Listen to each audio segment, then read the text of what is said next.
एक बार भगवान अपने निर्धन भक्त से प्रसन्न होकर उसकी सहायता करने उसके घर साधु के वेश में पधारे।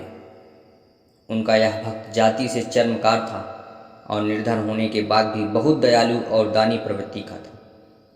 वह जब भी किसी साधु संत को नंगे पांव देखता तो अपने द्वारा गांठी गई जूतियां या चप्पलें बिना दाम लिए उन्हें पहना देता। जब कभी भी वह किसी असहाय या भिखारी को देखता तो घर में जो कुछ मिलता उसे दान कर देता। उसके इस आचरण की वजह से घर में अक्सर फाका पड़ा रहता था। उसकी इन्हीं आदतों से परेशान होकर उसकी माँ बाप ने उसकी शादी करके उसे अलग कर दिया ताकि वह गृहस्थी की जिम्मेदारियों को समझे और अपनी आदतें सुधारे, लेकिन उसका उस पर कोई असर नहीं हुआ और वह पहले की ही तरह लोगों की सेवा करता रहा। भक्त की पत्नी भी उसे पूरा सहयोग देती थी। ऐसे भक्त से प्रसन्न होकर भगवान उसके घर आए थे ताकि वे उसे कुछ देकर उसकी निर्धनता को दूर कर दें तथा भक्त और अधिक जरूरतमंदों की सेवा कर सके। भक्त ने द्वार पर साधु को आया देख अपने सामर्थ्य के अनुसार उनका स्वागत सत्कार किया। वापस जाते समय साधु भक्त को पारस पत्थर देते हुए बोले, इसकी सहायता से तुम्हें अथाह धन की संपत्ति मिल जाएगी और तुम्हारे सारे कष्ट दूर हो जाएंगे।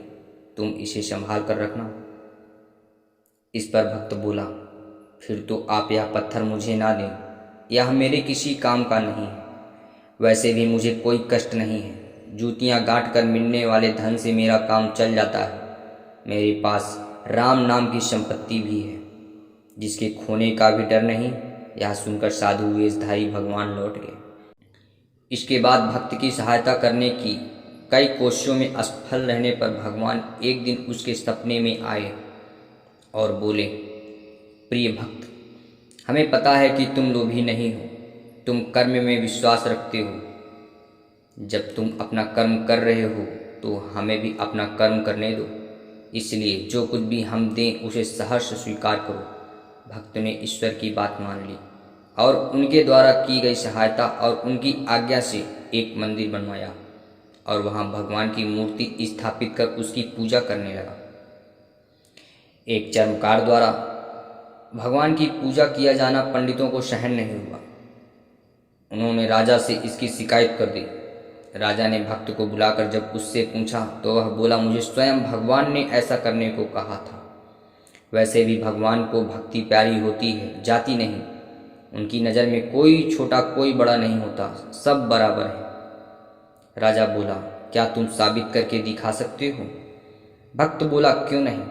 मेरे मंदिर में विराजित भगवान की मूर्ति उठकर जिस किसी के भी समीप आ जाए वही सच्चे अर्थों में उनकी पूजा का अधिकारी है। राजा तैयार हो गए। पहले पंडितों ने प्रयास किए लेकिन मूर्ति उनमें से किसी के पास नहीं आई। जब भक्त की बारी आई तो उसने एक पद पढ़ा, देवाधिदेव आयो तुम शरणा, कृपा कीजिए जान अपना जना। इस पद के पूरा होते ही मूर्ति भक्त की गोद में आ गई। यह देख सभी को आश्चर्य हुआ। राजा और रानी ने तुरंत उसे अपना गुरु बना लिया।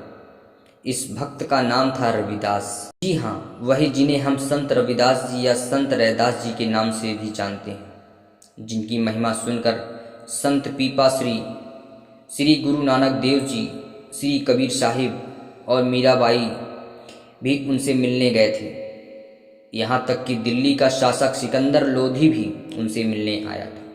उनके द्वारा रचित पदों में से 39 को श्री गुरु ग्रंथ साहिब में भी शामिल किया गया है। लेकिन सबसे महत्वपूर्ण बात यह है कि इन सब के बाद भी संत रविदास जीवन भर चमड़ा कमाने और जूते गांठने का काम करते रहे, क्योंकि वे किसी भी काम को छोटा नहीं मानते थे। जिस काम से किसी के परिवार का भरण पोषण होता है वह छोटा कैसे हो सकता है। मित्रों, अगर आपको यह कहानी पसंद आई तो वीडियो को लाइक करें, चैनल को सब्सक्राइब करें और जाते जाते बेल आइकन प्रेस करें। धन्यवाद।